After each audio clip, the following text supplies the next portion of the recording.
Bonjour, je suis Mathieu Andro, j'anime le réseau de veille des services du Premier ministre depuis plus de 4 ans maintenant, et je vais vous faire ici une synthèse d'une veille sur le sujet de la désinformation. Alors, pourquoi vous faire cette synthèse? C'est d'abord pour que vous soyez à l'état de l'art sur le sujet, et puis ensuite pour que vous-même vous soyez en mesure de surveiller d'éventuelles campagnes de désinformation. Alors on va commencer par des définitions, une historique du sujet. On va regarder les causes aussi, les conséquences, et puis les menaces principales, notamment au niveau des pays, et puis enfin, on finira par les moyens de lutter contre la désinformation. Alors ensuite, vous aurez, vous, de votre côté, quelques documents à lire, et puis on finira aussi par un petit QCM d'évaluation. Il est primordial de souligner que lors du Forum économique mondial qui s'est tenu en janvier 2024, la désinformation a été identifiée comme le risque numéro 1, un signal fort de l'ampleur de ce problème.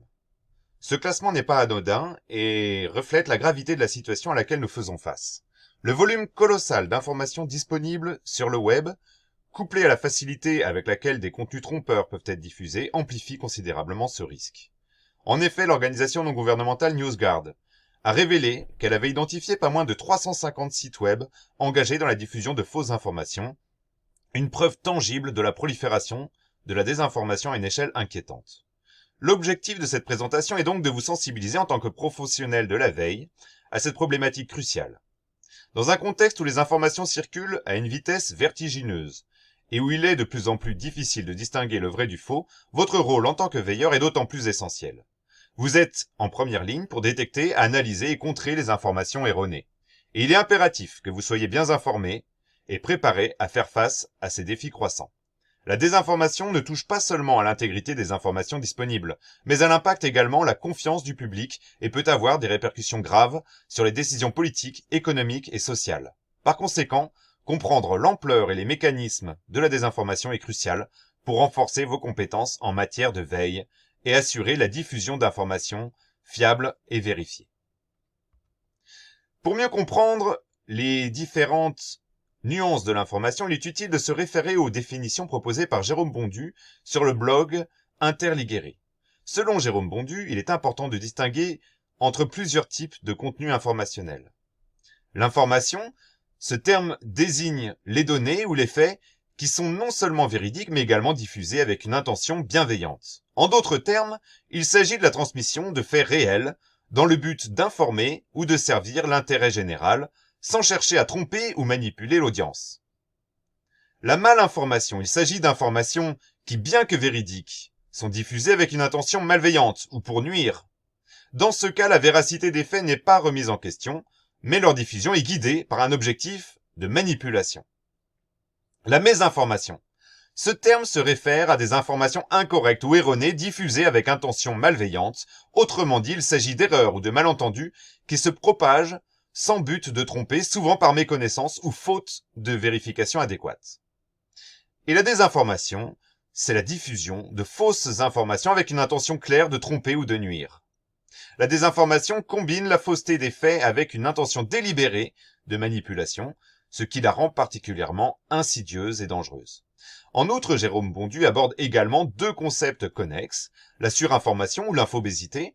Ce terme désigne l'excès d'information qui peut engendrer une surcharge cognitive chez les individus. Elle est souvent appelée aussi bruit documentaire. Et ce phénomène se traduit par une accumulation de données tellement vaste qu'elle en devient difficile à traiter et à analyser de manière efficace. Et la sous-information, ou aussi silence documentaire, à l'opposé, la sous-information, elle se caractérise par un manque de données ou d'informations disponibles. Elle est souvent qualifiée de silence documentaire, et ce manque peut créer des lacunes dans la compréhension et l'analyse des sujets en question, limitant ainsi la capacité à prendre des décisions éclairées. Ces distinctions sont cruciales pour les professionnels de la veille, car elles permettent de mieux cerner les enjeux liés à la gestion de l'information et à la lutte contre la désinformation. En comprenant ces différents types de contenus et leurs intentions sous-jacentes, vous serez mieux préparé à identifier, analyser et contrer les diverses formes de manipulation informationnelle. Alors il est important de souligner que la désinformation n'est pas un phénomène récent. En effet, on peut remonter très loin dans l'histoire pour trouver des exemples de manipulation de l'information. L'un des cas les plus emblématiques est celui de la dissolution de l'ordre du Temple au début du XIVe siècle. Jacques de Molay, le dernier grand maître de l'ordre, ainsi que ses compagnons, furent accusés d'hérésie par le roi de France Philippe IV le Bel. Ces accusations largement fabriquées visaient à discréditer les Templiers et à justifier leur arrestation et leur exécution. L'un des objectifs sous-jacents de Philippe IV était probablement de s'approprier les immenses richesses accumulées par l'ordre au fil des ans. En outre, le roi voyait en l'ordre des Templiers une menace politique potentielle, un pouvoir militaire et économique indépendant qu'il voulait neutraliser. Grâce aux sources historiques dont nous disposons aujourd'hui, il est possible de comprendre que cette campagne contre les Templiers reposait en grande partie sur des mensonges et des manipulations. Les accusations d'hérésie, qui incluaient des allégations de pratiques occultes et d'autres crimes graves, étaient largement infondées et servaient des intérêts politiques et économiques précis. Ce cas illustre comment, à travers les âges, la désinformation a été utilisée comme un outil puissant pour détruire des ennemis politiques, saisir des biens et consolider le pouvoir.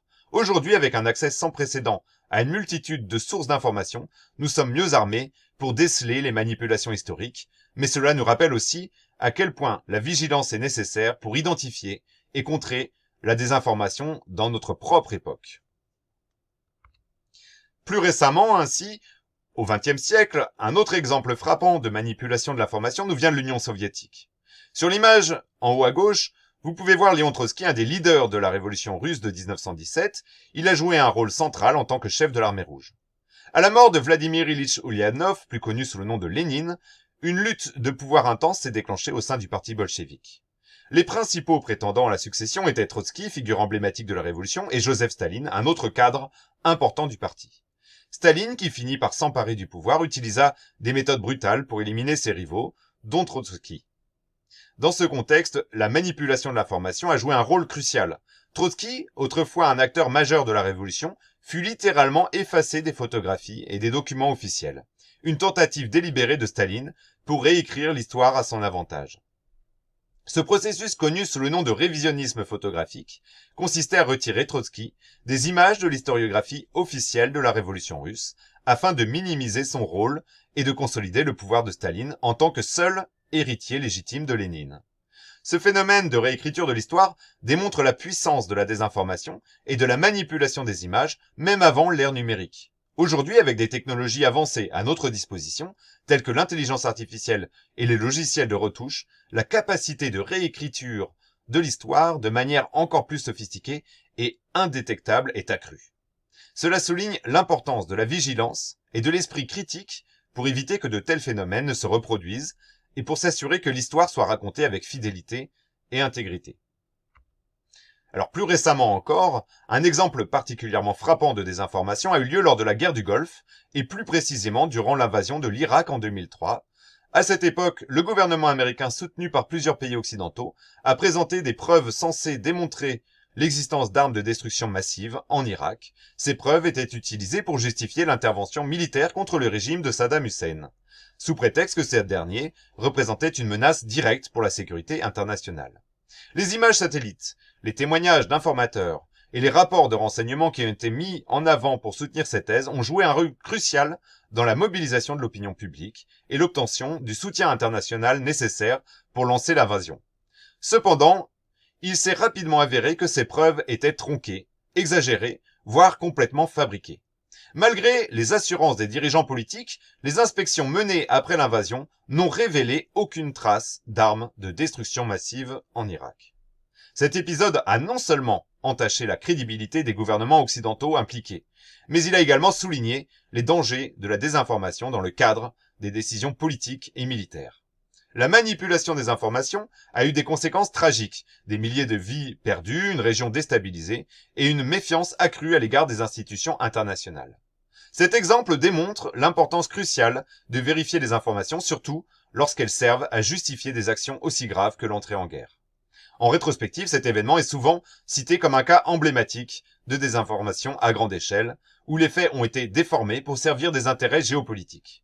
Il souligne la nécessité d'une vigilance accrue et d'une transparence rigoureuse dans la gestion de l'information, particulièrement lorsqu'il s'agit de questions de sécurité informationnelle. Nous voici aujourd'hui plongés dans une époque résolument moderne, marquée par l'essor fulgurant de l'intelligence artificielle. Les avancées technologiques dans ce domaine ont ouvert des possibilités jusqu'alors inimaginables. Mais elles ont également apporté leur lot de défis, notamment en matière de désinformation. Un exemple récent et frappant illustre parfaitement ce phénomène. Une image largement diffusée sur les réseaux sociaux montre l'ancien président des États-Unis, Donald Trump, arrêté violemment par des policiers. Cette image, qui a suscité de vives réactions, est en réalité une fabrication totale, générée par l'intelligence artificielle. À première vue, elle peut sembler crédible, mais un examen plus attentif révèle des détails qui trahissent sa fausseté. Par exemple, en regardant de près, on peut noter des anomalies dans l'anatomie des personnages, avec des proportions étranges ou des postures peu naturelles. Le manteau de Donald Trump, par exemple, présente des plis et des contours qui ne correspondent pas à la réalité, témoignant ainsi de l'intervention artificielle. Ce type de manipulation rendu possible par les technologies de génération d'images par l'intelligence artificielle souligne les dangers de cette nouvelle ère. Ces images appelées deepfakes, lorsqu'il s'agit de vidéos, peuvent tromper même les observateurs les plus avertis. Elles posent des défis majeurs pour la vérification de l'information et la préservation de la vérité dans l'espace public. Si de simples images peuvent être modifiées avec une telle précision, l'impact sur la confiance du public dans ce qu'il voit et entend pourrait être considérable. L'essor de ces technologies exige une vigilance accrue de la part des professionnels de l'information et du grand public. Il devient essentiel de développer des outils et des méthodes pour détecter ces manipulations avant qu'elles ne causent des dommages irréparables. En outre, cette situation illustre l'importance de l'éducation aux médias et à l'information afin que chacun puisse acquérir les compétences nécessaires pour naviguer dans un paysage médiatique de plus en plus complexe. Il est crucial de comprendre que la désinformation n'est pas uniquement motivée par des raisons politiques ou idéologiques. En réalité, elle est souvent une véritable entreprise lucrative. Ce n'est pas simplement une question de manipuler l'opinion publique ou d'influencer des élections. Pour de nombreux acteurs, la diffusion de fausses informations est une manière de générer des revenus substantiels. Par exemple, comme l'a rapporté France Info, certains créateurs de fake news peuvent tirer des revenus atteignant jusqu'à 200 000 € par mois. Ces chiffres sont vertigineux et révèlent l'ampleur du phénomène. En accumulant des millions de vues, de clics et d'interactions, ces contenus trompeurs attirent des revenus publicitaires significatifs. Selon les estimations, les gains globaux issus de ces pratiques pourraient dépasser les 2 milliards d'euros, une somme considérable qui montre bien l'attrait financier de la désinformation. Cette réalité souligne que derrière le masque des fake news, il y a souvent une industrie bien organisée qui exploite les vulnérabilités du système médiatique et du public pour engranger des profits. L'économie de l'attention, dans laquelle les contenus les plus partagés et les plus controversés sont les plus lucratifs, favorise ce genre de pratiques. Ainsi, la production de fausses informations devient un business rentable motivé par l'appât du gain. Ce constat doit inciter à une vigilance accrue, car la désinformation n'est pas seulement un problème de vérité et de transparence, mais aussi une question économique. Il est important de comprendre que chaque clic, chaque partage et chaque interaction avec ces contenus alimente un cycle qui enrichit ceux qui les produisent, au détriment de la vérité et de l'intégrité de l'information. Nous évoluons actuellement dans un contexte marqué par une défiance croissante entre les élus et les citoyens. Cette méfiance, qui s'est manifestée de manière particulièrement visible lors du mouvement des Gilets jaunes, illustre bien le fossé qui semble s'être creusé entre les dirigeants politiques et une partie significative de la population. Le mouvement des Gilets jaunes, né en réaction à une taxe sur les carburants, a rapidement évolué en une contestation plus large des politiques économiques et sociales perçues comme injustes par de nombreux citoyens. Ce mouvement a mis en lumière le sentiment de déconnexion ressenti par certains citoyens vis-à-vis de leurs représentants élus. Cette défiance a été encore exacerbée par la crise du Covid-19. La gestion de la pandémie a révélé et, dans certains cas, intensifié un climat de méfiance mutuelle entre les autorités et la population. Les changements fréquents de directives, les incertitudes autour des mesures sanitaires ainsi que les diffusions des théories du complot et de fausses informations sur les vaccins ont contribué à renforcer cette absence de confiance des deux côtés.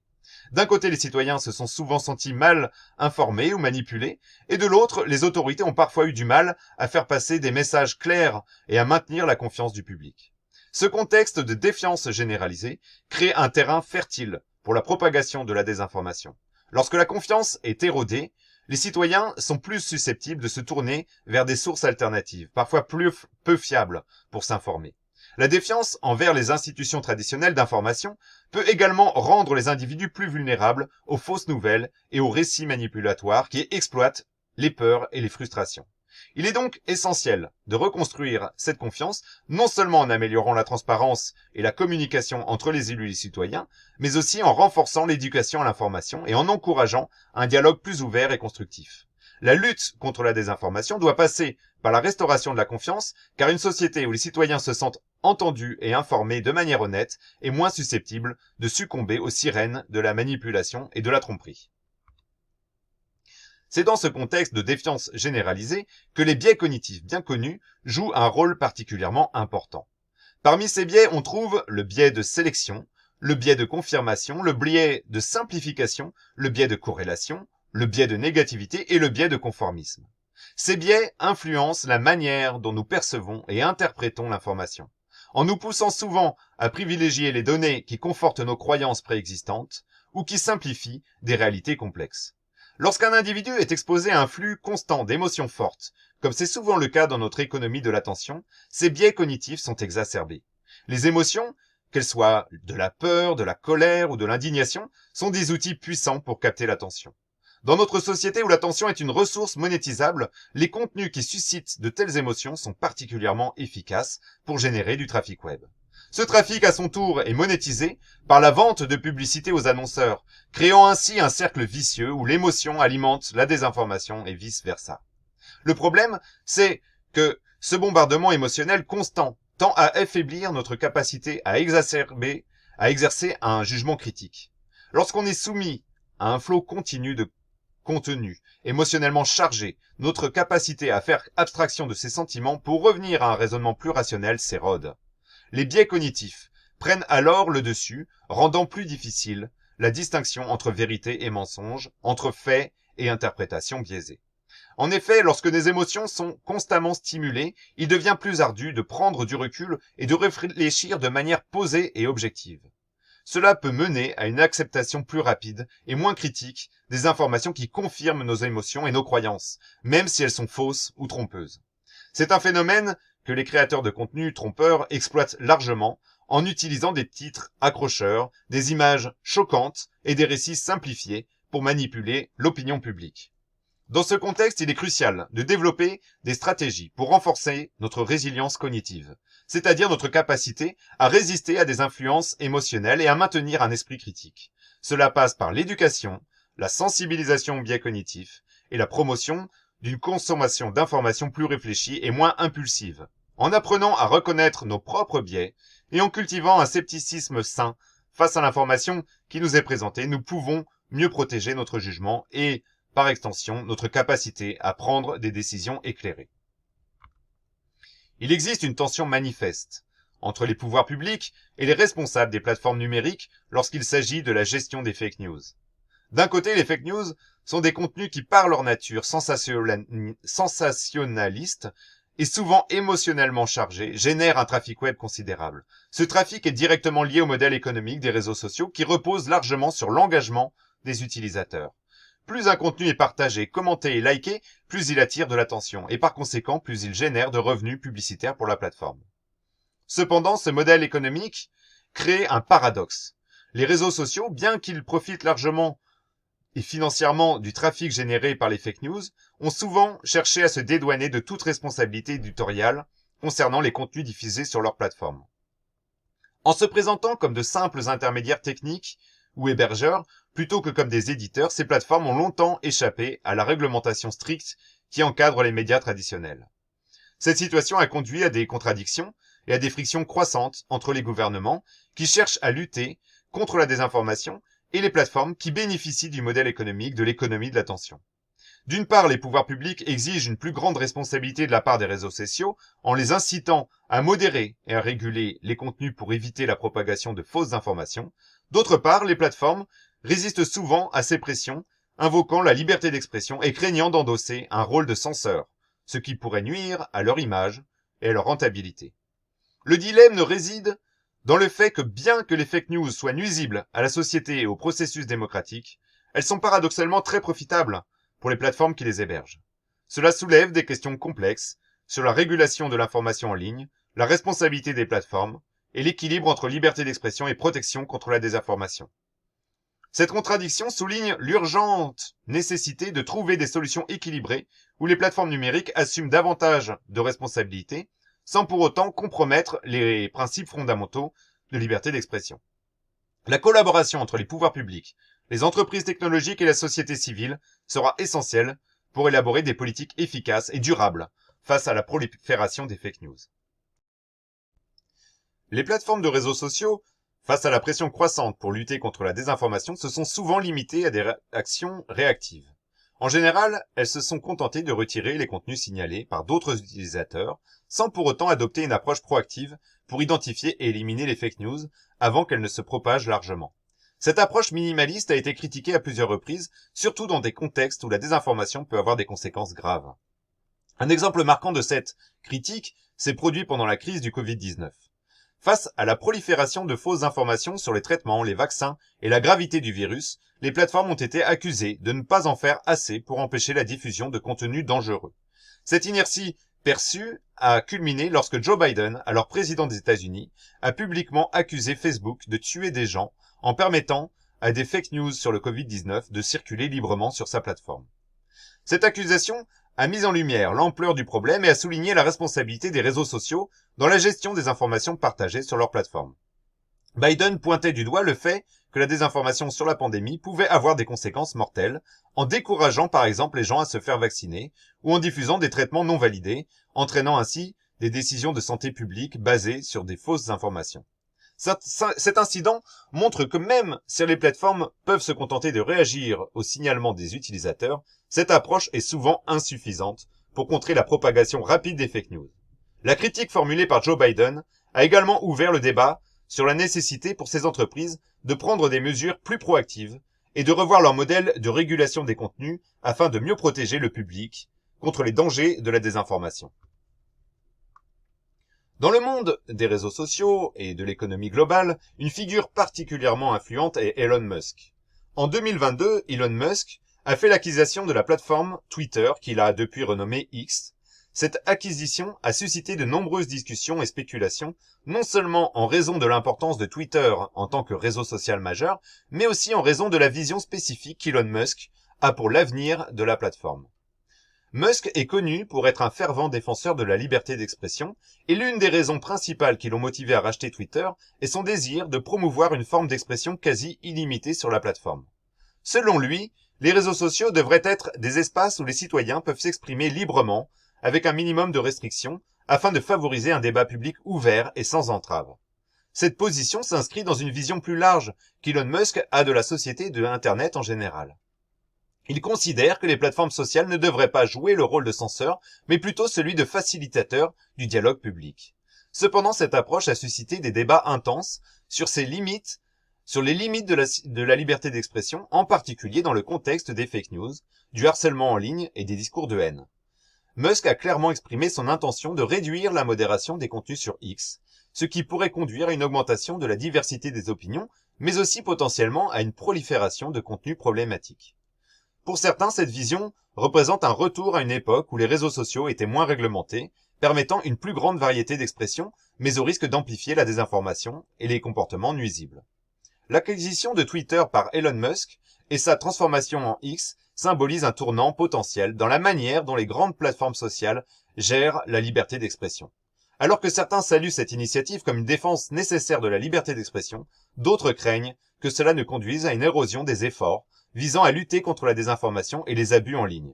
Quoi qu'il en soit, les décisions prises par Musk et l'évolution de X seront scrutées de près, car elles auront des implications significatives pour l'avenir des réseaux sociaux et du discours public en ligne. On peut également se demander si nous n'assistons pas aujourd'hui à un phénomène similaire à celui qui a suivi l'invention de l'imprimerie par Gutenberg en 1450. À cette époque, l'imprimerie a révolutionné la diffusion de l'information en permettant de reproduire des textes en masse, brisant ainsi le monopole que détenaient les moines copistes et par extension l'Église sur la production et la diffusion des connaissances. Cette démocratisation de l'information a conduit à des bouleversements majeurs sur les plans religieux, économiques et politiques, ouvrant la voie à la réforme protestante, à l'essor de l'éducation et à une diffusion sans précédent des idées nouvelles. Aujourd'hui, avec l'émergence d'Internet et des réseaux sociaux, nous assistons à une transformation similaire dans la manière dont l'information est produite, partagée et consommée. Le pouvoir de diffusion de l'information, autrefois concentré entre les mains de quelques institutions médiatiques et académiques, est désormais accessible à presque tout un chacun. Les plateformes numériques ont ouvert la porte à une pluralité de voix, permettant à des individus et des groupes auparavant marginalisés d'exprimer leurs opinions et de participer au débat public. Cependant, cette démocratisation de l'expression suscite également des résistances. Certaines classes sociales qui bénéficiaient historiquement d'un certain monopole sur la diffusion de l'information voient ce changement d'un mauvais œil. Elles craignent de perdre leur influence et leur capacité à contrôler le récit dominant. Cette résistance peut être comparée à celle de l'Église au moment de l'invention de l'imprimerie, lorsque la diffusion de la Bible en dehors du cercle restreint des clercs a menacé l'autorité ecclésiastique et conduit à des bouleversements sociopolitiques majeurs. De la même manière, la montée en puissance des réseaux sociaux et des médias alternatifs remet en question le monopole des médias traditionnels et des élites sur l'information. Certains critiques des réseaux sociaux, notamment parmi les responsables politiques et les acteurs médiatiques traditionnels, expriment une hostilité qui pourrait être interprétée comme une réaction à la perte de ce monopole. Ils voient d'un mauvais œil la diffusion non régulée d'informations qui échappent à leur contrôle et qui peut, dans certains cas, donner lieu à la propagation de fausses informations ou de discours radicaux. Ce parallèle historique suggère que la résistance à la démocratisation de l'expression sur Internet pourrait être en partie motivée par la crainte de perdre une influence traditionnelle sur l'opinion publique. Tout comme l'imprimerie a changé le cours de l'histoire en rendant l'information accessible à un plus grand nombre, Internet et les réseaux sociaux transforment aujourd'hui les dynamiques de pouvoir en matière d'information. Ce processus, bien qu'il comporte des défis, notamment en ce qui concerne la désinformation, offre aussi des opportunités inédites pour l'expression libre et la participation démocratique. Un autre aspect intéressant à souligner est l'évolution des méthodes utilisées par les entreprises de désinformation qui n'hésitent pas à mobiliser un grand nombre d'internautes pour diffuser massivement de fausses informations. Ce phénomène, parfois appelé attaque en meute, repose sur le modèle économique du crowdsourcing. Le crowdsourcing ou externalisation ouverte consiste à déléguer certaines tâches à une grande foule d'internautes, qu'il s'agisse de bénévoles ou de personnes rémunérées pour leurs efforts. Dans le cas des campagnes de désinformation, ce modèle est utilisé pour amplifier artificiellement la diffusion de contenus trompeurs. Les entreprises ou organisations à l'origine de ces campagnes peuvent recruter des internautes, souvent sur des plateformes spécifiques, pour partager, commenter et propager de fausses nouvelles à grande échelle. Ces participants ne sont pas toujours des bénévoles animés par des convictions idéologiques. Beaucoup sont en réalité payés pour accomplir cette tâche, ce qui transforme la désinformation en une véritable industrie. Ce phénomène d'attaque en meute exploite la puissance des réseaux sociaux où la répétition et la viralité sont des éléments clés pour crédibiliser un contenu. Lorsqu'une information, même fausse, est partagée massivement par un grand nombre de personnes, elle gagne en visibilité et en légitimité aux yeux du public. Le simple fait de voir un contenu partagé des centaines ou des milliers de fois peut inciter d'autres internautes à y croire ou à le partager à leur tour, créant un effet boule de neige difficile à arrêter. Le recours au crowdsourcing dans ce contexte montre à quel point les méthodes de désinformation se sont professionnalisées et industrialisées. Ce n'est plus simplement une question de quelques individus diffusant des rumeurs. Il s'agit désormais de campagnes structurées et organisées, impliquant des ressources humaines et financières considérables. Cette réalité souligne l'importance de comprendre non seulement les mécanismes de propagation des fake news, mais aussi les motivations et les structures économiques qui les sous-tendent. La lutte contre la désinformation ne peut donc pas se limiter à la simple vérification des faits, elle doit également prendre en compte les dynamiques économiques et sociales qui favorisent l'émergence et la diffusion de ces contenus trompeurs. Ce phénomène de mobilisation massive via des attaques en meute est observé assez régulièrement. Un concept connexe appelé astroturfing mérite également d'être mentionné. L'astroturfing est une technique de manipulation qui consiste à simuler l'apparence d'un mouvement populaire spontané, alors qu'en réalité ce mouvement est artificiellement créé, orchestré et souvent financé par des acteurs cachés. Le terme astroturfing vient de la marque de gazon synthétique AstroTurf et il symbolise l'idée d'une fausse herbe, c'est-à-dire une fausse base de soutien populaire. Cette pratique vise à donner l'impression qu'une opinion ou une initiative bénéficie d'un soutien massif et organique de la part du public, alors qu'elle est, en fait, le résultat d'une campagne soigneusement planifiée. Pour réussir un astroturfing, les organisateurs peuvent Faire appel à des plateformes de crowdsourcing pour recruter des participants qui, moyennant une rémunération ou d'autres incitations, se font passer pour des citoyens ordinaires. Ces participants sont chargés de créer du contenu, de commenter, de partager des messages et d'amplifier la portée de la campagne de manière à donner l'illusion d'un large soutien public. Cette fausse mobilisation peut influencer l'opinion publique, les médias et même les décideurs politiques en leur faisant croire que la position promue est plus populaire qu'elle ne l'est en réalité. L'astroturfing est particulièrement efficace dans l'environnement numérique d'aujourd'hui où la viralité et l'apparence de soutien populaire peuvent avoir un impact disproportionné. Les réseaux sociaux en particulier offrent un terrain fertile pour ces pratiques car ils permettent de manipuler facilement les perceptions en jouant sur la visibilité et l'engagement. Ce type de manipulation peut être utilisé à des fins politiques, commerciales ou idéologiques et il est souvent difficile à détecter par le grand public. En comprenant ces mécanismes, il devient possible de mieux identifier les tentatives d'astroturfing et de maintenir un esprit critique face aux mouvements ou aux opinions qui semblent émerger spontanément. Le décryptage de ces stratégies est essentiel pour protéger l'intégrité du débat public et éviter que des intérêts particuliers ne faussent la perception de ce qui constitue un véritable consensus populaire. Ici, j'ai choisi de montrer une image bien connue dans le contexte de la désinformation liée à l'intelligence artificielle.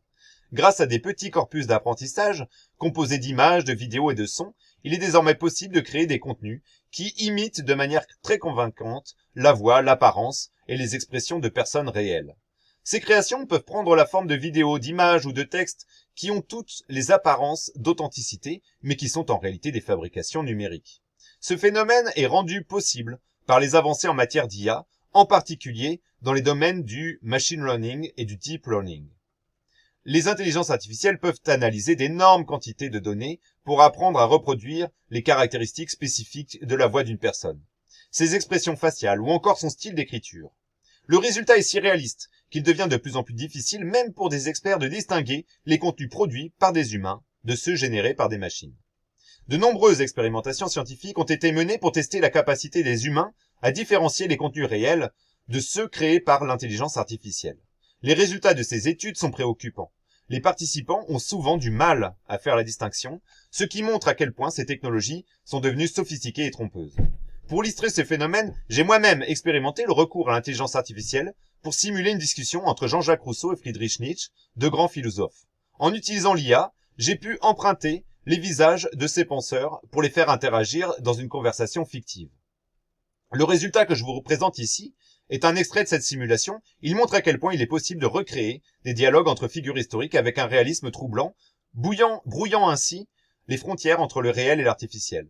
Cette expérience souligne non seulement les capacités impressionnantes des technologies d'IA, mais aussi les dangers qu'elles représentent en termes de désinformation. La capacité de créer des contenus falsifiés, mais crédibles, ouvre la porte à de nouvelles formes de manipulation, rendant la vigilance et la compétence en matière de vérification de l'information plus importantes que jamais.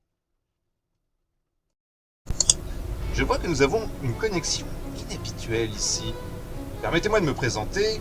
Je suis Jean-Jacques Rousseau, citoyen de Genève, et je suis actuellement à Montmorency, en France, en l'an 1762.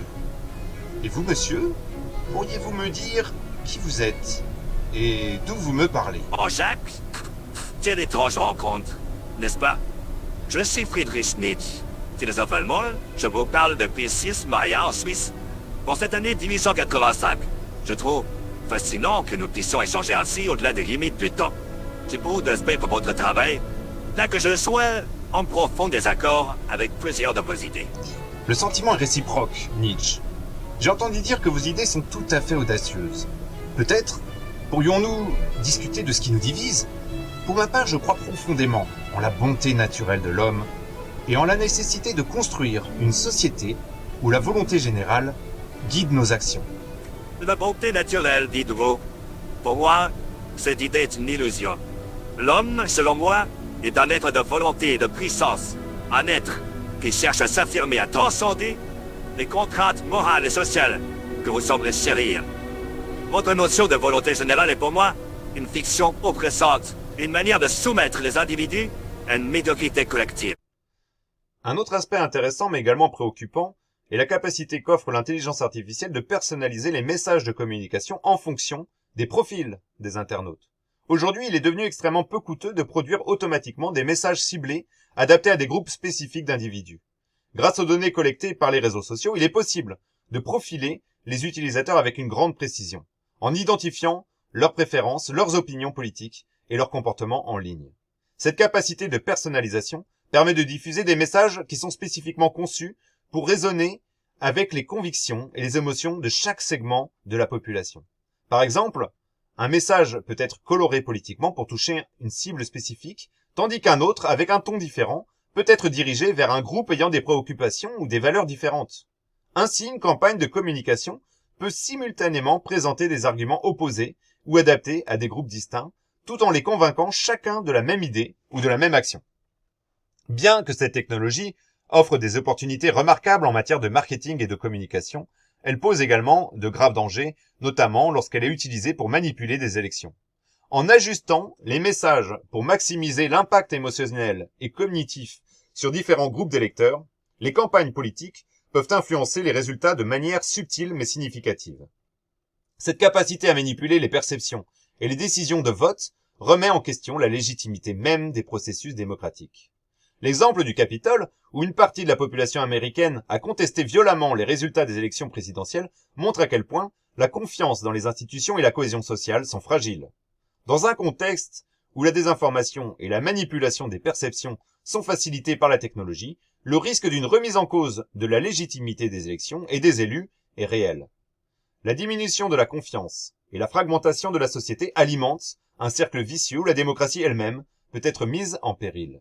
Ainsi, si la personnalisation des messages peut sembler être un simple outil de communication moderne, elle comporte des implications profondes pour la santé des systèmes démocratiques et la stabilité sociale. Il est crucial de prendre en conscience de ces risques et de développer des stratégies pour protéger l'intégrité des processus électoraux et la confiance du public dans les institutions.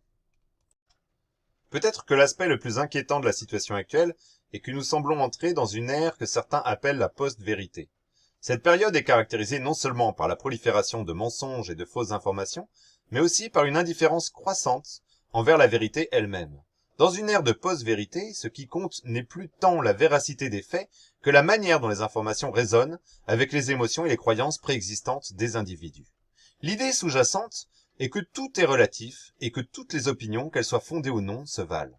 Cet état de fait est particulièrement préoccupant car il érode les fondements mêmes du discours public et du débat démocratique. Lorsque la vérité devient secondaire face aux émotions et aux convictions personnelles, il devient extrêmement difficile de parvenir à un consensus ou de prendre des décisions collectives éclairées. La post-vérité menace donc non seulement la qualité de l'information disponible, mais aussi la capacité des sociétés à refonctionner de manière cohérente et rationnelle. Un exemple frappant de la manière dont cette tendance peut se manifester dans le domaine économique est l'usage croissant des technologies de deep learning et de deepfake. Grâce à ces technologies, il devient très facile d'imiter le visage et la voix de n'importe quel leader d'entreprise, président d'organisation ou personnalité publique. Ces imitations peuvent être utilisées de manière malveillante pour tromper, manipuler ou discréditer des individus ou des institutions. Par exemple, un deepfake pourrait être créé pour diffuser de fausses déclarations attribuées à un PDG, provoquant ainsi des perturbations sur les marchés financiers ou nuisant à la réputation de l'entreprise. Dans cette perspective de post-vérité, le danger ne réside pas seulement dans le mensonge lui-même, mais dans l'attitude d'indifférence croissante envers ce qui est vrai ou faux. Lorsque les faits sont relégués au second plan et que tout est perçu comme équivalent, il devient plus facile pour des acteurs malveillants d'exploiter cette confusion pour leurs propres intérêts. Cette situation crée un terrain fertile pour la désinformation, la manipulation et l'exploitation de la crédulité ou du cynisme généralisé. En somme, la période actuelle nous confronte à des défis sans précédent. Le glissement vers la post-vérité, combiné aux technologies capables de simuler parfaitement la réalité, pose des questions cruciales sur la manière dont nous pouvons préserver la vérité, la confiance et la cohésion dans nos sociétés. Il est essentiel de rester vigilant et de défendre activement les valeurs de transparence, de véracité et de responsabilité dans un monde où ces principes sont de plus en plus remis en question. Alors, qui sont les grands acteurs des fake news aujourd'hui ? Alors, parmi eux, la Russie se distingue particulièrement par son rôle actif dans la diffusion de désinformation à travers le monde. Cette stratégie, souvent qualifiée de guerre hybride, mêle des opérations militaires, économiques et de désinformation pour atteindre ses objectifs géopolitiques. Un des terrains où cette stratégie s'est manifestée de manière flagrante est l'Afrique, où les intérêts français ont été la cible de campagnes de désinformation particulièrement agressives. Par exemple, des campagnes orchestrées par le groupe Wagner, une organisation paramilitaire russe, ont inondé les réseaux sociaux de fausses informations. Ces campagnes visaient à saper l'influence française en Afrique en diffusant des récits fabriqués, comme l'accusation selon laquelle l'armée française aurait enlevé des enfants ou aurait été responsable de charniers. Ces allégations, souvent accompagnées de photos et de vidéos manipulées, avaient pour objectif de ternir l'image de la France et de miner sa crédibilité sur le continent africain. Mais la désinformation russe ne se limite pas à l'Afrique. En Europe, la Russie a également tenté d'influencer l'opinion publique et de semer la division, notamment en jouant sur des événements comme les Jeux Olympiques. Par exemple, des opérations de communication ont été menées autour de rumeurs sur la prolifération de punaises de lit à Paris, ou encore des cercueils retrouvés sur les Champs-Élysées destinés à créer un climat de peur et de confusion. Ces rumeurs étaient parfois renforcées par des alertes émanant de fausses ambassades, avertissant les citoyens étrangers de ne pas se rendre en France en raison des dangers supposés. Un autre exemple inquiétant de cette stratégie est l'importation du conflit israélo-palestinien en France. En exploitant les divisions existantes au sein de la société française, la Russie a cherché à exacerber les tensions communautaires en diffusant des messages incendiaires sur les réseaux sociaux. Ces manipulations visent non seulement à affaiblir l'unité nationale, mais aussi à polariser davantage les opinions en jouant sur des sujets sensibles et émotionnellement chargés. Ces exemples montrent que la Russie utilise la désinformation comme une arme stratégique pour atteindre ses objectifs politiques et géopolitiques. En semant le doute, en créant des divisions et en diffusant des récits falsifiés, elle cherche à déstabiliser ses adversaires et à étendre son influence. Dans un monde où l'information circule à une vitesse vertigineuse, la capacité à détecter et à contrer ces campagnes de désinformation est plus cruciale que jamais pour protéger la cohésion sociale et la sécurité nationale. Alors un autre acteur majeur dans le domaine de la désinformation, c'est la Chine.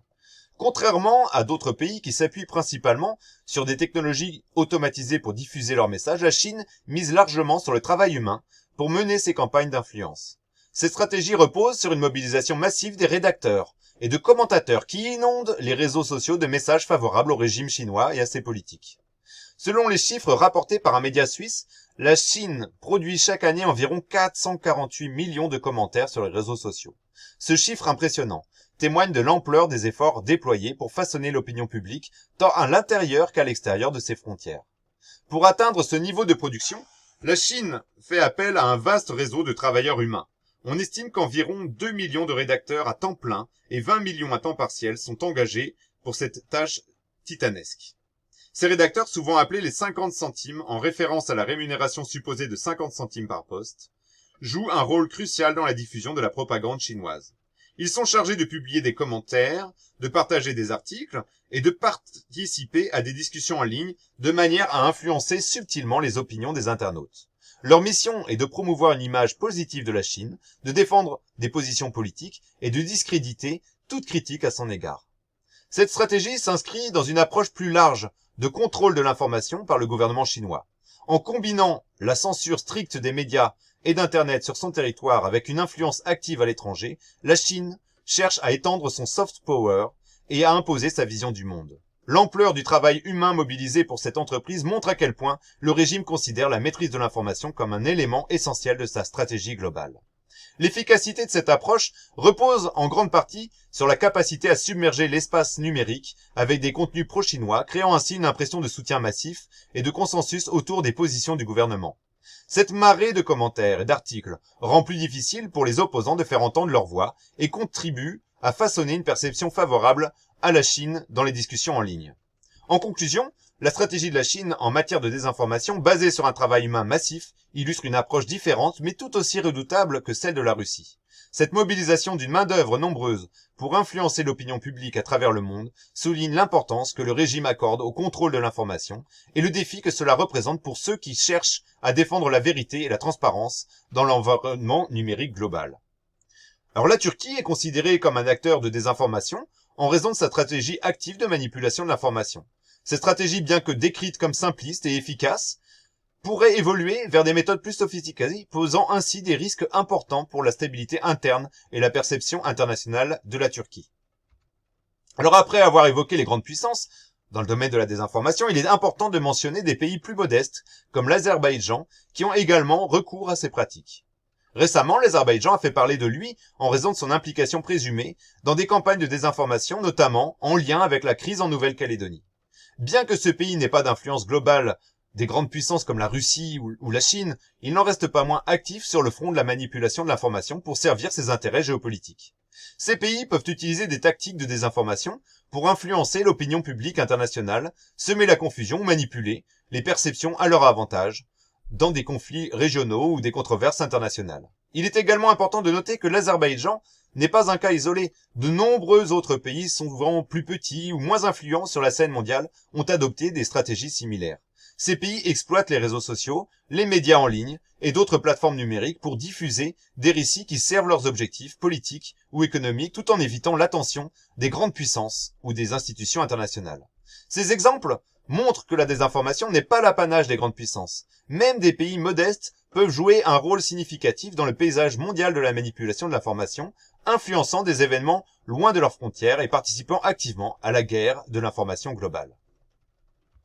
Alors dans ce contexte, il est crucial de se demander quel est le rôle des veilleurs. Les veilleurs, qui jouent un rôle clé dans la lutte contre la désinformation, sont chargés de surveiller l'espace numérique à la recherche de rumeurs, de fausses informations et de narratifs trompeurs. Une des méthodes qu'ils utilisent est le social listening. Cette technique consiste à scruter les réseaux sociaux pour identifier l'origine des rumeurs, comprendre qui sont les leaders d'opinion influents et analyser comment ces acteurs façonnent les discussions en ligne.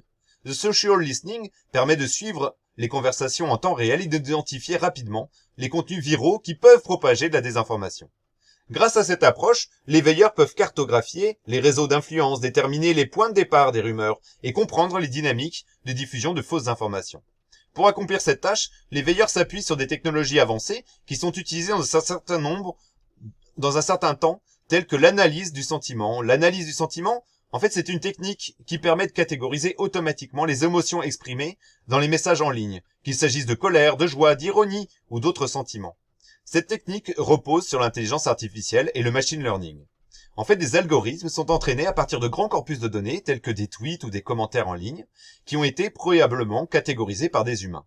Grâce à ces technologies, en fait, l'IA peut analyser et catégoriser de nouveaux contenus de manière autonome, permettant ainsi aux veilleurs de détecter rapidement les tendances émotionnelles qui émergent sur les réseaux sociaux. Par exemple, si un pic de colère ou de peur est détecté autour d'un sujet spécifique, cela peut indiquer la présence d'une campagne de désinformation ou d'une rumeur en train de se propager. Les méthodes utilisées par les veilleurs se rapprochent de celles que l'on trouve dans le monde scientifique, notamment les méthodes bibliométriques. Dans le domaine scientifique, on mesure l'impact d'une publication en utilisant des indicateurs tels que le taux de citation, le facteur d'impact des revues. De manière similaire, les veilleurs utilisent des indicateurs pour mesurer l'impact des contenus sur les réseaux sociaux, tels que le nombre de partages, de commentaires ou la portée d'un message. En somme, le rôle des veilleurs est essentiel pour identifier et contrer la désinformation. En utilisant des outils avancés d'analyse du sentiment et des méthodes inspirées des sciences de l'information, ils sont en mesure de surveiller efficacement les réseaux sociaux, d'identifier les sources de désinformation et de comprendre les dynamiques qui permettent à ces contenus de se propager. Leur travail contribue ainsi à préserver l'intégrité de l'information dans un environnement numérique de plus en plus complexe. En complément des méthodes de social listening et d'analyse du sentiment, les veilleurs utilisent également des techniques d'OSINT, Open Source Intelligence, ou renseignements d'origine source ouverte, pour identifier les personnes à l'origine des rumeurs et des campagnes de désinformation. L'OSINT consiste à collecter et analyser des informations disponibles publiquement sur Internet pour traquer les sources de fausses informations et comprendre les réseaux qui les diffusent. L'OSINT permet aux veilleurs de mener des enquêtes approfondies en exploitant une variété de sources accessibles telles que les bases de données publiques, les archives web, les réseaux sociaux et les forums en ligne. Par exemple, lorsque les veilleurs soupçonnent qu'un article a été produit par une intelligence artificielle ou qu'un site d'information est faux, ils peuvent examiner certains éléments clés pour en avoir le cœur net. L'un des premiers indices peut être trouvé dans le logo de l'organisation ou du site en question. Souvent, les logos générés par l'IA présentent des anomalies subtiles, comme des erreurs typographiques ou des incohérences dans le design qui ne sont pas toujours immédiatement perceptibles, mais qui révèlent l'absence d'un créateur humain attentif aux détails. Une autre méthode couramment utilisée en OSINT est l'analyse de la rubrique à propos des sites web. Cette section est censée fournir des informations sur l'équipe éditoriale, la mission de l'organisation et d'autres détails pertinents. Toutefois, sur de nombreux faux sites, cette rubrique est souvent vague, incomplète ou remplie de fausses informations. Par exemple, en examinant les profils des prétendus journalistes ou rédacteurs, il est parfois évident que ces profils sont fictifs ou générés automatiquement, ce qui peut être vérifié en croisant les données avec d'autres sources ou en utilisant des outils de recherche d'images inversées. L'analyse du nom de domaine constitue également une étape essentielle. En utilisant les services comme WHOIS, les veilleurs peuvent obtenir des informations sur l'enregistrement du domaine, telles que le propriétaire, la date de création et l'emplacement du serveur. Ces données peuvent révéler des incohérences ou des liens avec d'autres sites suspects, offrant ainsi des indices précieux sur l'origine et les motivations des campagnes de désinformation. En résumé, l'USINT fournit aux veilleurs une boîte à outils puissante pour enquêter sur les rumeurs et les fake news. En croisant ces informations avec d'autres sources et en utilisant une approche méthodique, ils peuvent non seulement identifier les auteurs de désinformation, mais aussi comprendre les réseaux et les stratégies qui se cachent derrière ces opérations. Ce travail est crucial pour la lutte contre la désinformation et la protection de l'intégrité de l'information dans l'espace numérique. Un autre aspect intéressant à considérer dans la lutte contre la désinformation est l'application des 3 filtres de Socrate. Ce concept, attribué au philosophe grec, propose 3 questions essentielles à se poser avant de partager une information afin de garantir qu'elle soit pertinente et bénéfique. Est-ce vrai? La première question est sans doute la plus cruciale et celle de la vérité. Avant de diffuser une information, il est impératif de s'assurer qu'elle est véridique. Ce filtre nous invite à vérifier les faits et à chercher les sources fiables et à éviter de relier des rumeurs ou des informations non confirmées. Dans le contexte actuel de surabondance d'informations et de fake news, cette première étape de vérification est essentielle pour prévenir la propagation de contenus trompeurs ou mensongers. Est-ce que c'est bon? La deuxième question concerne la qualité morale ou éthique de l'information. Est-ce que je m'apprête à partager est bénéfique pour les autres ou pour la société? Ce filtre nous pousse à réfléchir aux conséquences de la diffusion de certaines informations. Même si une information est vraie, elle peut parfois causer du tort si elle est partagée sans discernement. Par exemple, une information qui pourrait semer la discorde ou exacerber les tensions sociales mérite d'être considérée avec précaution, même si elle est factuellement correcte. Ensuite, est-ce que c'est utile? Le troisième filtre nous invite à nous interroger sur l'utilité de l'information. Est-ce que le partage de cette information apporte une valeur ajoutée? Est-ce qu'il aide à éclairer un débat, à résoudre un problème ou à informer de manière constructive? Partager une information doit avoir un but positif, comme aider les autres à mieux comprendre une situation ou à prendre des décisions éclairées. Ce filtre aide à éviter la diffusion de contenus inutiles ou nuisibles qui ne contribuent pas au bien commun. En appliquant ces 3 filtres, chacun peut devenir un acteur plus responsable dans la diffusion d'informations. Ces questions permettent non seulement de réduire la propagation de la désinformation, mais aussi de promouvoir un échange d'idées plus sain et constructif. Dans un monde où l'information circule à une vitesse sans précédent, prendre le temps de réfléchir avant de partager est plus important que jamais. Alors en complément des 3 filtres de Socrate, il existe d'autres questions essentielles que les veilleurs doivent se poser pour évaluer la fiabilité d'une information. Ces questions sont cruciales pour naviguer dans l'océan d'informations disponibles et pour identifier ce qui est digne de confiance. Quelle est la nature de la source? La première question à se poser concerne la nature de la source d'information qui est en train de s'exprimer. Est-ce un média reconnu, un expert dans un domaine spécifique ou un simple utilisateur de réseau social? Identifier la source permet de mieux comprendre l'origine de l'information et le contexte dans lequel elle a été produite. Une source bien établie et respectée a généralement des protocoles de vérification en place, tandis qu'une source inconnue ou anonyme pourrait être moins fiable. Ensuite, cette source est-elle fiable? Une fois la source identifiée, il est important de vérifier sa fiabilité. Existe-t-il des antécédents de publication d'informations correctes ou incorrectes? Les veilleurs utilisent souvent les index de sources qui classent les médias et les plateformes en fonction de leur historique de fiabilité. Cet index permet de repérer rapidement des sources qui ont tendance à diffuser des informations non fiables ou biaisées, et d'ajuster la confiance que l'on accorde à l'information en conséquence. Ensuite, quels sont les intérêts défendus? Il est également crucial de se demander quels intérêts sont défendus par la source. Chaque acteur de l'information peut avoir des motivations sous-jacentes, qu'elles soient politiques, économiques ou idéologiques. Identifier ces intérêts permet de mieux comprendre le biais potentiel de l'information et de prendre du recul par rapport à ce qui est présenté. Ensuite, quel est le contexte de l'information? Le contexte dans lequel une information est produite joue un rôle clé dans son interprétation. Il est important de savoir quand et où l'information a été produite. Est-ce dans un contexte de crise, de conflit ou dans un environnement stable? Une information peut avoir un sens différent selon le moment et le lieu où elle est diffusée. Et ce contexte peut influencer la manière dont elle est perçue. Enfin, comment et pourquoi l'information a-t-elle été produite? Il est essentiel de comprendre les méthodes utilisées pour produire l'information et les raisons pour lesquelles elle a été diffusée. Est-ce le résultat d'une enquête rigoureuse ou simplement d'une rumeur amplifiée sur les réseaux sociaux? Quel était l'objectif derrière la diffusion de cette information? Ces questions permettent de mieux cerner la qualité et l'intention derrière l'information. Cependant, il est important de reconnaître que même les sources habituellement fiables peuvent occasionnellement diffuser des informations incorrectes. De la même manière qu'un individu honnête peut un jour faire une erreur, une source crédible peut aussi déroger à sa réputation et publier quelque chose de faux. C'est pourquoi il est crucial de conserver une capacité d'analyse critique en toutes circonstances en gardant à l'esprit que la vérification continue et le raisonnement sont des compétences essentielles pour naviguer dans le monde complexe de l'information. Les bibliothèques jouent un rôle fondamental dans notre société, en particulier à une époque où la prolifération de fausses nouvelles et de la désinformation est devenue un défi majeur. Bien que leur mission ne soit pas de distinguer directement le vrai du faux, elles occupent une position centrale dans la formation des étudiants et du grand public à l'esprit critique.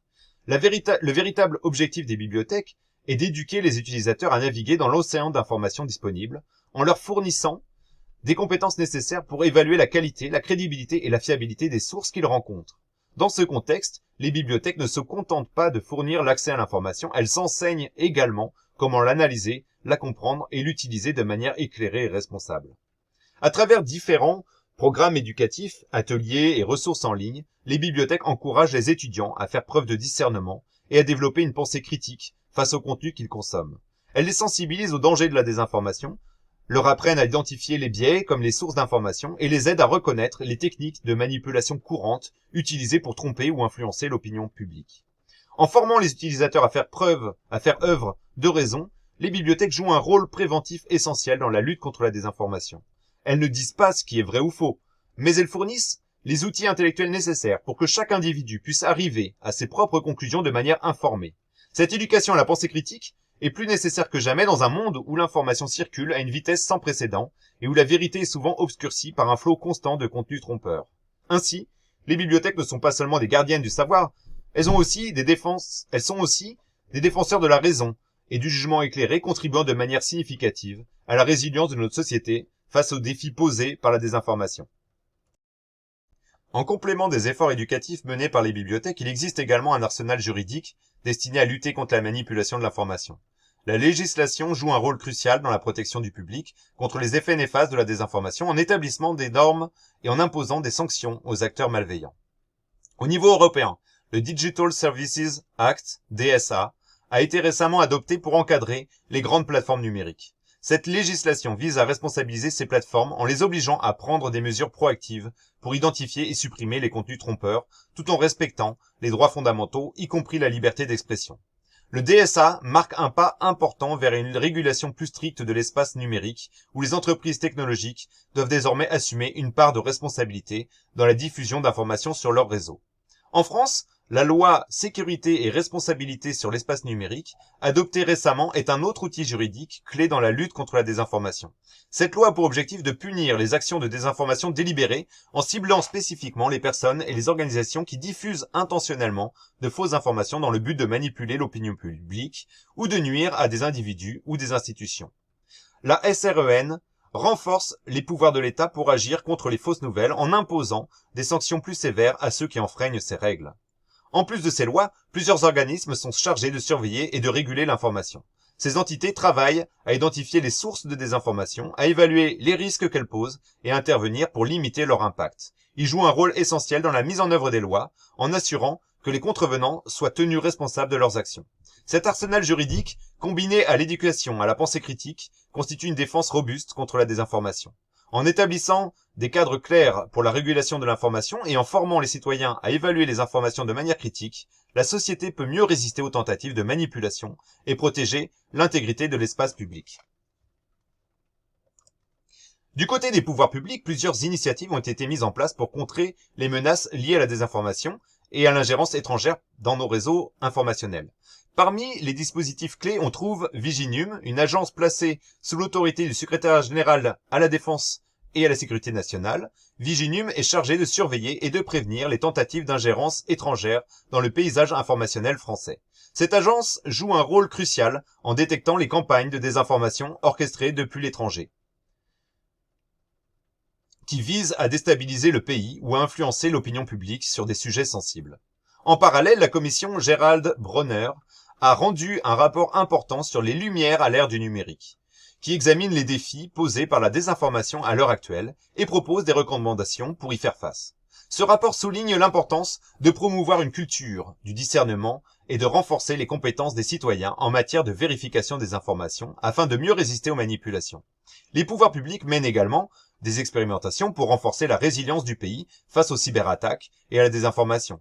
Par exemple, un wargame, c'est-à-dire un jeu de simulation, est organisé par le Centre européen d'excellence pour la lutte contre les cyberattaques. Ce type d'exercice permet aux responsables de tester les réactions des institutions face à des scénarios de crise numérique en simulant des attaques sur les infrastructures critiques et en évaluant la réponse des différentes parties prenantes.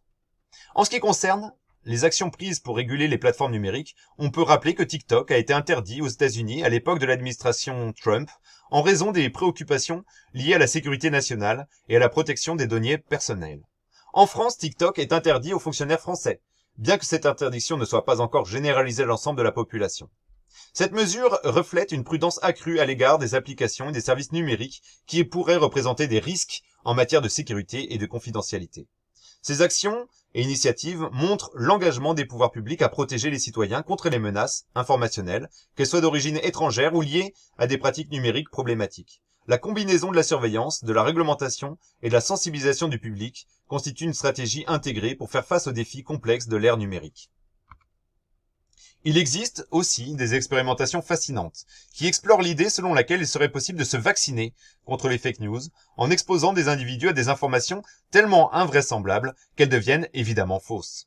Ce concept, souvent désigné sous le terme de pré-bunking ou inoculation cognitive, s'inspire du principe de la vaccination. En exposant une personne à une version affaiblie ou absurde d'un virus, on stimule son système immunitaire pour qu'il puisse mieux résister à de futures infections.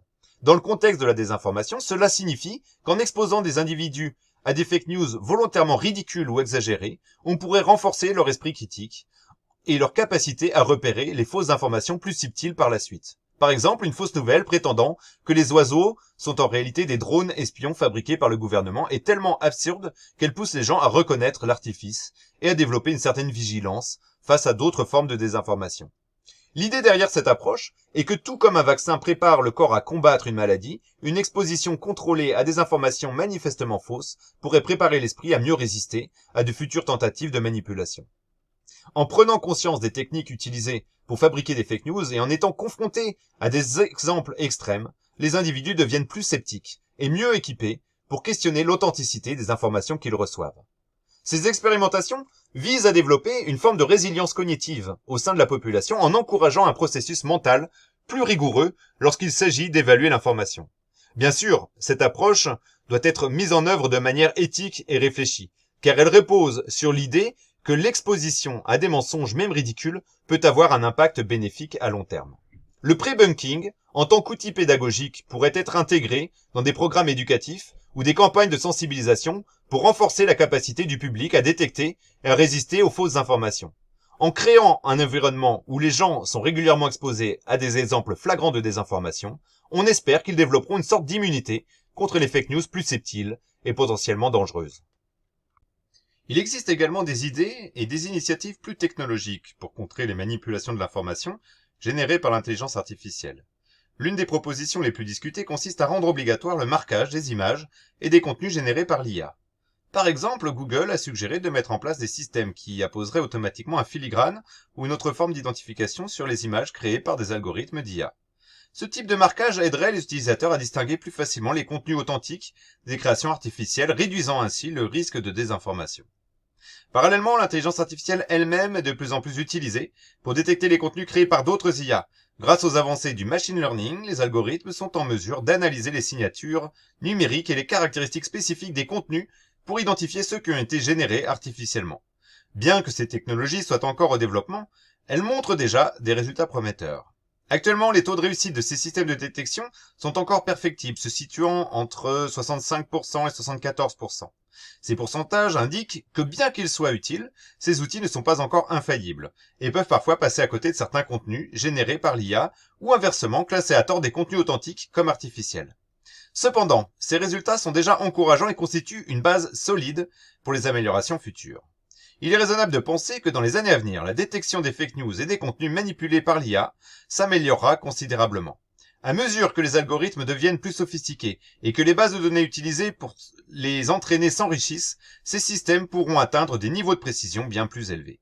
Cela permettra de mieux protéger le public contre les risques liés à la désinformation en rendant plus difficile la diffusion de contenus trompeurs créés par des technologies d'intelligence artificielle.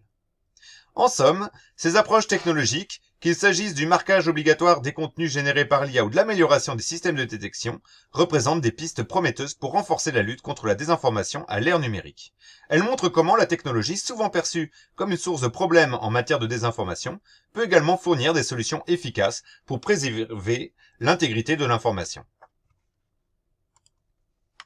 Nous avons évoqué l'utilisation des foules pour mener des campagnes de désinformation, mais il est important de noter que ces mêmes foules peuvent également être mobilisées pour lutter contre la désinformation.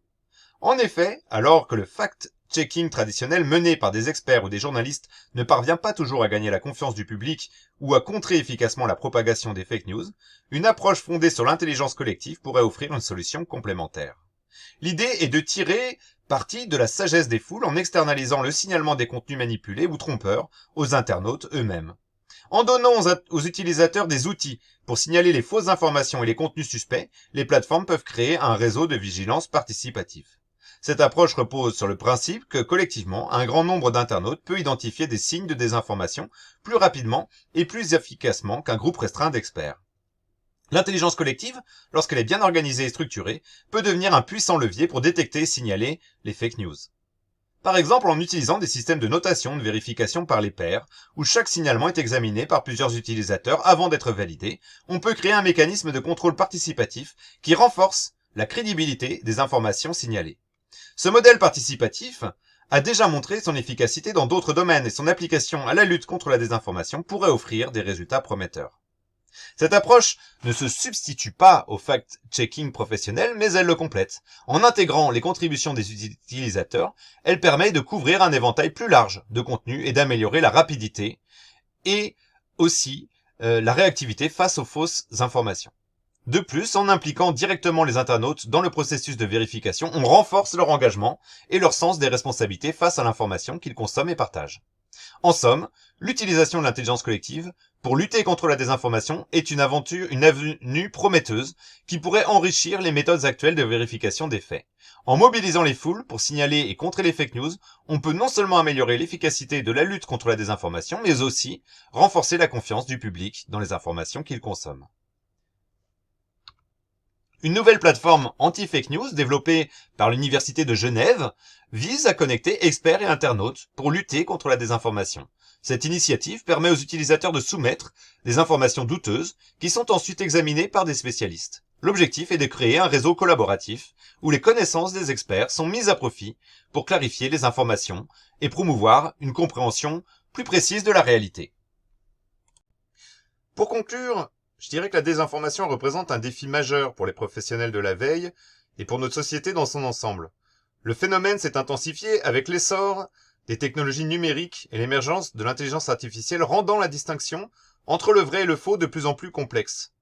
Comme nous l'avons exploré, les enjeux ne se limitent pas seulement à des questions de vérité, mais touchent également à la confiance publique, à la manipulation politique et à l'intégration des processus démocratiques. La compréhension des mécanismes de la désinformation ainsi que des techniques pour les détecter et y répondre est essentielle pour les veilleurs. La sensibilisation et la formation continue dans ce domaine sont impératives pour rester efficaces face aux nouvelles formes de manipulation. Les outils technologiques, bien qu'importants, doivent être utilisés en complément d'une vigilance critique et d'une évaluation rigoureuse des sources. Les initiatives telles que le fact-checking et l'engagement dans la vérification de la fiabilité des informations sont cruciales, mais elles doivent être renforcées par une collaboration plus large entre les acteurs publics, privés et citoyens.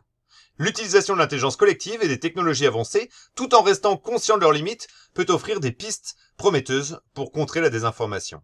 Il est aussi important de rappeler que comme dans toute crise, la transparence, la responsabilité et l'éducation jouent des rôles déterminants. En tant que veilleur, vous avez une responsabilité particulière pour garantir la fiabilité de l'information et préserver la confiance du public dans un environnement où la vérité est souvent mise à l'épreuve. En développant des compétences en analyse critique et en exploitant les outils appropriés, vous contribuez non seulement à la lutte contre la désinformation, mais aussi à la préservation de la démocratie et de l'intégrité des échanges d'informations. Merci.